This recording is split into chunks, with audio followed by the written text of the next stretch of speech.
Magandang araw po sa inyo lahat mga master, mga idol. Natatandaan niyo po ba yung aking na-vlog noong nakaraan tungkol sa aking pamangkin na inaalagaan namin? Kamusta? Ano ka na master ko? Doon namamayat na siya, nakakawa naman. Kaya, laki na master ko. Oo. Magpapalaki na kayo ng master. Kung ano-ano sinasabi. Nilalamig din ako. Yung swimming, tama. Nakikipag-usap sa hangin, mga idol. Sarap daw swimming, Kuya Pura. Kakawa Walain. O babad. Magkapag ka na sa spring mamaya. Kung ano-ano sinasabi, mga idol, oh. Hindi namin maintindihan kung paano to. Dinala po namin ito doon sa Muntinlupa kasi nag-second option kami kung bakit nagkakaganyan yung aking pamangkin na yan. Na yung pagkakasabi ko po sa inyo noon ay mental disorder. Pina-check up namin sa isang psychiatrist. At ito po yung findings ng psychiatrist. Una, ang pagkakaroon ng kanyang kaisipan na ganyan, hindi siya inborn. Hindi siya inborn. Kaya malaking tsansa na manumbalik yung dati niyang sigla.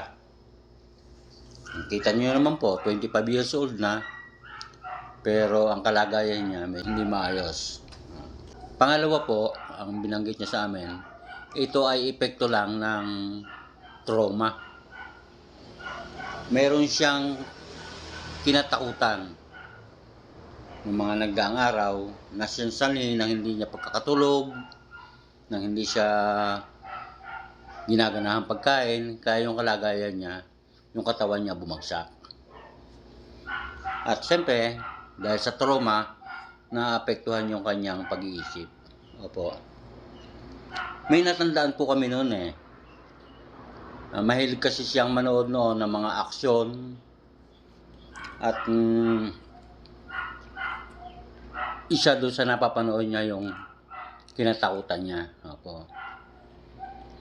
Ay nagkataon na yung kinatakutan niya doon sa pinapanood niya ay naging kapitbahay namin. Hindi ko naman sinisisi yung action star na yon. Pwede kong banggitin po ang pangalan. Hindi naman siya wala naman siya kasalanan eh. Ito po yung stuntman ni Bong Revilla. Opo, niya na Eddie Garcia. Ito po yung si Director Ronald Asinas.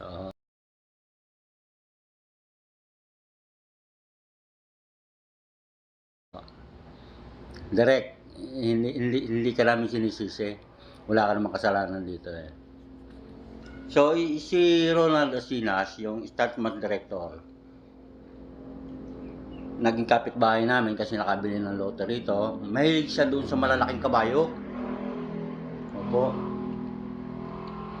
May nagkakataon na napapangita yung dalawa, yung pamangkin ko, at saka yun na nakasakay sa malaking kabayo.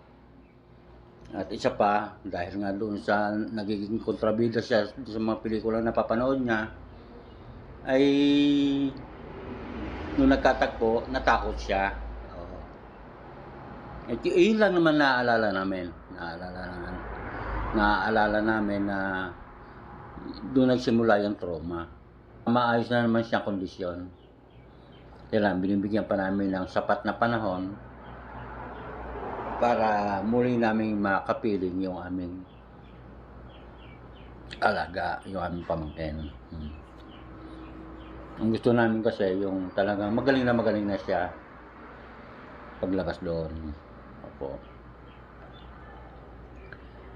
Kaya nagpapasalamat din kami doon sa mga advice na mag second option. Opo. Bukod doon sa aming pagpapagamot sa silang Cavite.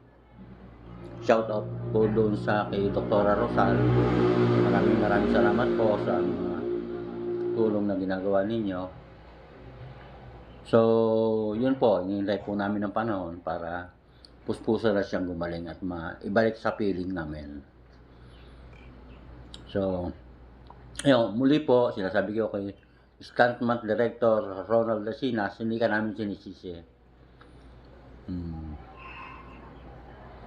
At wala na kasi po dito siya sa amin, sa aming lugar. Shoutout din sa'yo, Direk Ronald Lasinas. Kung sino man po yung nakakakilala sa kanya, dyan sa kanilalagyan niya ngayon, kinukumusta po namin, kilala po niya kami.